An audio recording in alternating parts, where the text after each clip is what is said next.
అది బస్టాండ్. ప్రయాణికుల అరుపులు, పాప్కార్న్ అమ్మే కుర్రాళ్ళ కేకలతో గందరగోళంగా ఉంది. ఇంతలో చేతిలో బ్రీఫ్ కేసుతో బస్టాండ్లోకి అడుగుపెట్టాడు నవీన్. మెడలో గోల్డ్ చైన్, సఫారీ డ్రెస్తో నవీన్ చాలా అందంగా ఉన్నాడు. తను ఎక్కబోయే బస్సు కోసం ఎదురు చూస్తున్నాడు. ఇంతలో బాబు అన్న పిలుపుకు పక్కకి తిరిగి చూశాడు నవీన్. తనకెదురుగా కొంచెం దూరంలో ఒక ముసలివాడు మాసిన గడ్డం, అక్కడక్కడా చిరిగిన బట్టలతో అసహ్యంగా ఉన్నాడు. ఏమిటి అంటూ నిర్లక్ష్యంగా ముసలాయన వైపు చూశాడు నవీన్. బాబు, గూడెం బస్సు ఇక్కడే కదా ఆగేది అన్నాడు. ఆ ప్రశ్నకు అవునంటూ ముక్తసరిగా సమాధానం చెప్పి మరోవైపు ముఖం తిప్పుకున్నాడు నవీన్. మళ్ళీ బాబు అంటూ పిలిచాడు అదే ముసలాయన.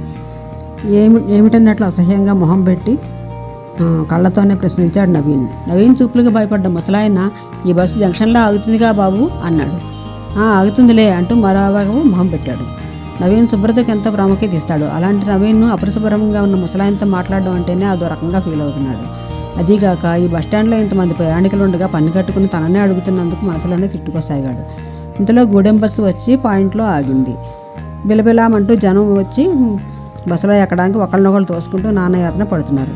కొందరైతే బస్సు కిటికీ గుండా చేతిరుమాళ్ళు, బ్రీఫ్ కేసులు వేసి సీట్లు రిజర్వ్ చేసుకుంటున్నారు. నవీన్ కూడా కిటికీ గుండా బ్రీఫ్ కేసును ఓ సీట్లో పెట్టి అందరూ ఎక్కిన తర్వాత ఎక్కచ్చులే అని మనసులో అనుకొని కిందనే ఉండి చుట్టూ పరిశీలించసాగాడు. కొన్ని క్షణాల అనంతరం బస్సులో నుంచి బాబు, ఇదిగో బాబు మిమ్మల్నే అంటూ అరవడంతో బస్సు వైపు చూశాడు నవీన్. నల్లబనీని ధరించిన ఒక వ్యక్తిని గట్టిగా పట్టుకొని అరుస్తున్నాడు. ఇంతకు మునుపు తను చూసిన ముసలతను. జరిగిందేంటో అర్థం కాని నవీన్ ఒక ఉదటిన బస్సులోకి దూసుకెళ్ళాడు. బస్సులోకి వెళ్ళిన నవీన్ దృష్టి నల్లబనిన వ్యక్తి చేతిలో తన బ్రీఫ్ కేసు మీద పడింది. అంటే వీడు దొంగ అన్నమాట అని మనసులో అనుకొని ఆ దొంగపై పిడిగుద్దుల వర్షం కురిపించాడు. నవీన్ రావడంతో పాపం ముసలాయన రొప్పుతూ దొంగను వదిలేశాడు. ఇంతలో ఒక కానిస్టేబుల్ జరుగుతున్న గొడవను చూసి బస్సులోకి వచ్చాడు.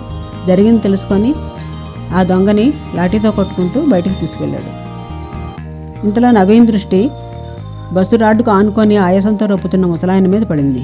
పాపం అతని బట్టలు చూసి ఇంతవరకు అతన్ని అసహించుకున్నందుకు ఎంతో బాధపడ్డాడు. కానీ అవేమి పట్టించుకొని ఆ ముసలాయన తనకు చెప్పలేనంత సహాయం చేశాడు.